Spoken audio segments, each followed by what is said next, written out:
Maki-update tayo sa kalagayan ng Northern Luzon. Ang Philippine Coast Guard Northeastern Luzon nagpatupad na po ng no-sail policy habang papalapit ang Super Typhoon Inday. May update ang Bombo Radio Tuguegarao.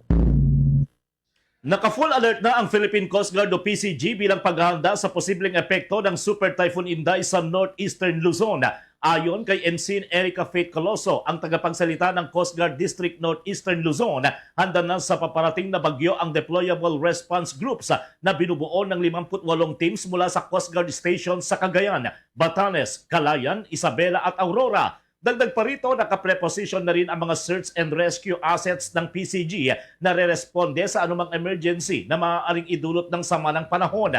Nagpatupad na rin ng no-sail policy ang PCG sa mga karagatang sakop ng rehiyon upang matiyak ang kaligtasan ng mga mangingisda at iba pang naglalayag. Full alert na po kami. Ang amin pong DRG teams or ang rescue teams po namin is naka-ready na po.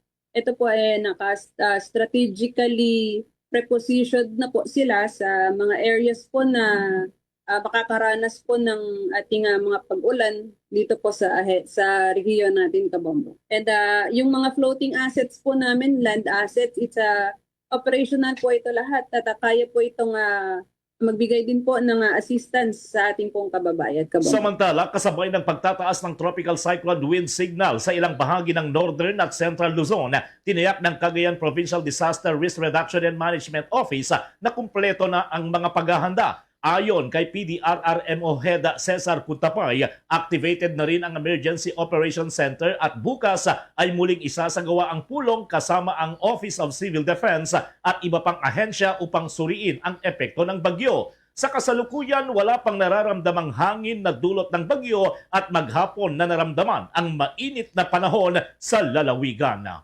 Lahat po na nakatira dyan sa malapit sa paanan ng bundok o may bantang panganib sa landslide po at dyan sa mga lugar na madaling bahain, nanawagan po ako na maaari ay as early as tomorrow, maybe we will evacuate ourselves and go for evacuation centers.